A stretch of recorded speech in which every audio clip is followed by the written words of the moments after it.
Hello world of YouTube and welcome to July, Fan Appreciation Month. You guys have been seeing me post polls for various music, well they all ended up music related, videos that I'll be dropping throughout the month. And I'll be starting today. While I would normally do the listening log, I've kind of got a lot going on at the beginning of this month. So I'm going to push that back a few days and I'll drop that early next week. But that means we get to start to the fan voted festivities now by getting to my show Redacted, the show where I take a look at records that have a solid foundation but a spotty execution and making a smoother listening experience out of it all. The poll I put up had to do with a handful of heavy metal related Redacteds, a genre that I don't do in this show very much but definitely feels like it's one made for, a genre made for this show, given a lot of metal bands do make albums that are a little long in the tooth.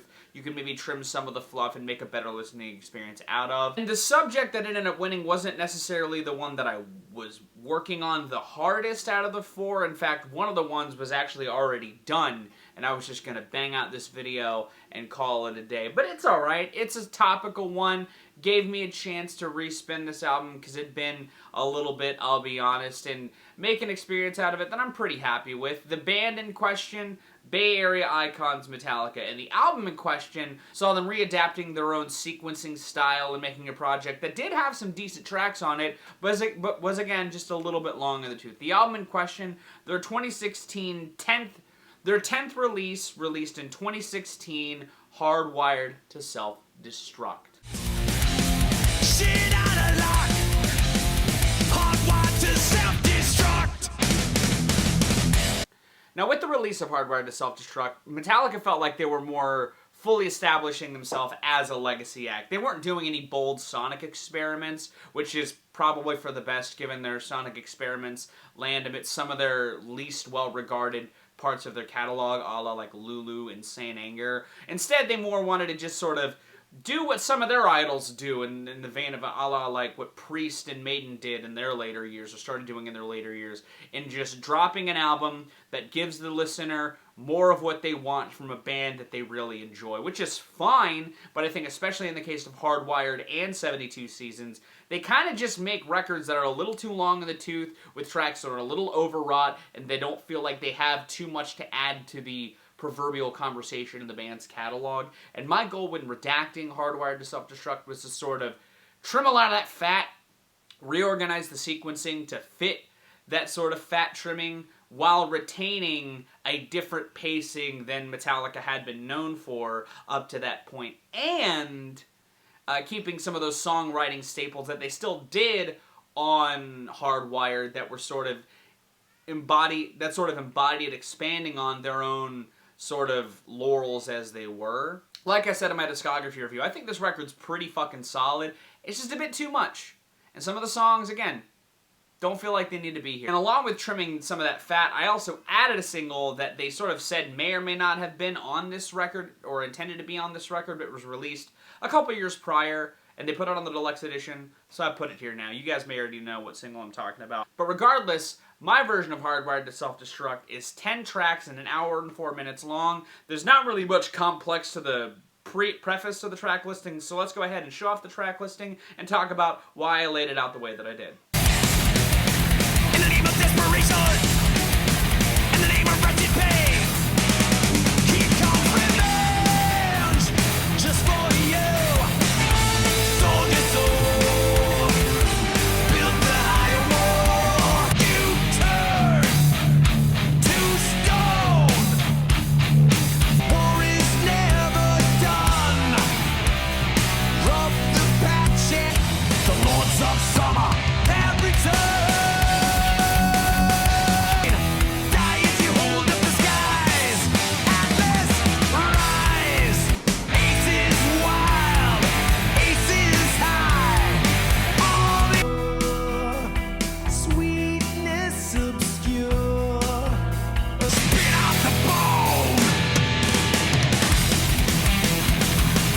Now, while I cut a handful of the tracks that I think just have some of the cringiest writing, Metallica's Boomer definitely shows at points on Hardwired, I kept the opener, the title track, partially because it's the title track, so it's kind of hard to cut it. But man, We're So Fucked is just a line that I still cannot get past. But outside of that, the, thrashy style opening kind of gets this record off on a really strong foot, in my opinion, and I think it's nice to start it lean, which is a huge contrast to Metallica, especially in their earlier, more sort of solidified, formulaic ways, which I think was, again, kind of a refreshing way to start this project. But I'm already hitting you with swift dodges by putting Here Comes Revenge after that, which is sort of a more traditional feeling Metallica track. It's got the groovy riffage. It's got this sort of grand theatrics in its writing, focusing more on like wrath and revenge and vengeance. And I think that that sort of sentiment carries really strong, especially following Hardwired sort of we're so fucked mentality. You know, if I'm fucked, I'm gonna go ahead and get my revenge while I've still got time left. And again, if we're talking like sort of straightforward Metallica-ass Metallica jams that this record was trying to deliver, I think this is one of the stronger ones in my opinion that just keeps it pretty straight-laced and sort of carries the listener into the next track, which is the first single for this, Moth into Flame, or I guess the second single if you're including the track that I put on here that was released a couple years prior. Moth into Flame is a great sort of evolution of that Metallica foundation with a riff that sounds sort of cut from the Justice era and modernized with a strong hook. I love the hook of this song, and I think it's easily one of the better Metallica jams to drop in their later years, in my opinion. The actual imagery of like the moth into the flame and stuff and sort of the hints of betrayal sort of carry off of Here Comes Revenge pretty well, in my opinion. And after all of these sort of more thrashier leaning cuts, I wanted to have a moment where it really sort of slows down a bit. So I pivot into a point that the actual album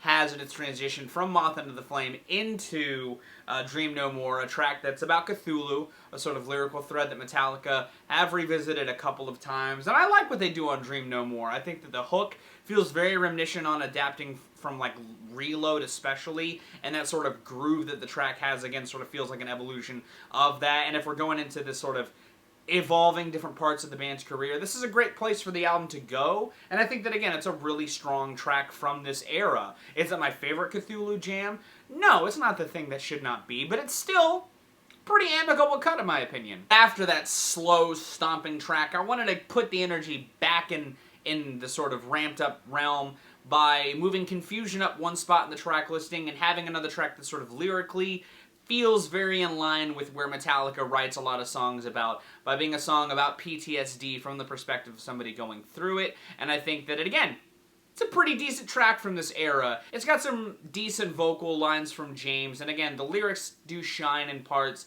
in a way that Metallica really knows how to do with this subject matter. It's not quite as sort of intense and energetic as the first run of the record, but it again steps it up a little bit more and carries it into a realm that still feels very sort of adaptive Metallica as this record has been, while also having that sort of song length that sort of feels more in line with Metallica during a certain era of their career. From there, I wanted to bring another single into the fray with Lords of Summer, a track that they had recorded a couple years prior to this album's release and played it throughout a tour before dropping it as a single. And while it doesn't necessarily add a whole lot to the Metallica conversation, I feel like it's at least a more compelling song than some of the longer moments on Hardwired that are more underwhelming. It's the band seemingly just having fun and writing a fun, thrash-driven track that I don't think is all that bad. Again, it feels very Metallica this part of their career. It's got some fun vocal play from James, it's got a decent riff, and it's got some amped up energy in those lyrics to lend to that thrashy energy that I think, again, just sort of Metallica playing the hits, so to say, throughout this leg of the record, but I don't think it's a bad way to play the hits. But again, while we had a sort of steady ramp up from Dream No More, I wanted to slow it down ever so slightly into Atlas Rise, another really strong track in my opinion that I think sort of evolves that Injustice for All era of the band's career with its groove construction and its hook and its sort of style in its writing. It feels very in line with some of the writing on Injustice for All, while again having a really fucking strong hook. That's one thing I will give Hardwired to Self-Destruct. A handful of the tracks do have decent choruses, especially for late era Metallica. That's kind of been the whole mission statement for this pocket of the record. Given Metallica playing the hits or adapting the hits into their own cohesive net, with which they used to construct this record. But we've been getting so bogged down in the regular-ass, Metallica-ass soundscape. Where's the ballads, man? What made Metallica huge, especially in the early 90s, was their ballad play. Unfortunately, similarly to 72 Seasons, there aren't really any ballads during this era of the band's career. The closest we get is the next track on the track listing, Murder One, which is a track written entirely to tribute Lemmy Kilmister, the bassist at Motorhead, a band that was a huge influence on Metallica, and I think that it's a pretty good song. I originally had it a little bit later in the track listing, but this is around where it comes in the original track listing, and I feel like it's a decent late album track to sort of pivot the energy into a little more of a somber, slower realm without getting bogged down in a lot of the thrashier ideals that this album has going on. It's also one of the handful of tracks during these sessions that were less than 6 minutes, and given the sort of track sandwich between this and the closer is the longest track on the record, I kind of wanted to have it here to be sort of a buffer in pacing, because from here I go into Halo on Fire, which is the longest song on this project, and a pretty decent use of its runtime, something I can't say for a lot of the weaker points on Hardwired to Self-Destruct.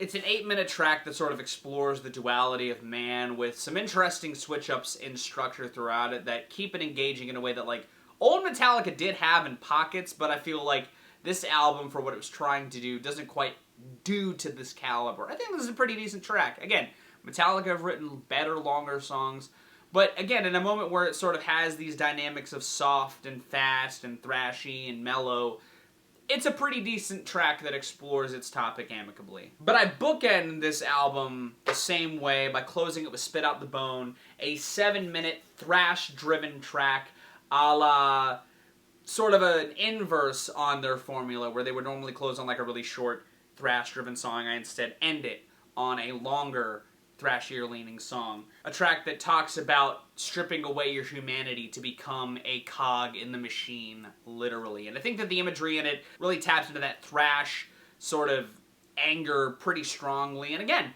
if we're talking about songs from this era that were the most fitting closer, they kind of knocked that out of the park by picking that in their sequencing, in my opinion. Now, as far as the songs that I cut, Man Unkind, while a sentiment that Metallica has written in the past, I think that the writing is super fucking clumsy on that song. Same with Am I Savage. While having a subject matter that they've written about before, I think that they've written about it better, and when it comes to like evolving the band's sound, I think that it's a moment where it's kind of a misstep to me. And I kind of feel the same way about Now That We're Dead. I think that that's, again, a song that's a little long in the tooth, that doesn't add enough to the conversation, that I feel like should keep it here, but that's just in my opinion. And that's my version of Hardwired to Self-Destruct. Would you like to listen to it yourself and give me your thoughts on it? It's linked in the description with a Spotify and a YouTube link. What did you think of this Redacted? Did you like it? Did you not? Outside of letting me know what you think of the Redacted, let me know what you thought of this episode in the comments down below. If you did like it, throw it a like. If you want to see more, consider subscribing. I drop 2 to 4 vids a week depending on what I've got going on. Again, it is July. It is Viewer Appreciation Month. Thank you all so very much for watching this video and all my other videos. I'm going to go. I've been Viral Rack. You guys have a good day, lives, and situations, and I'll see you another day.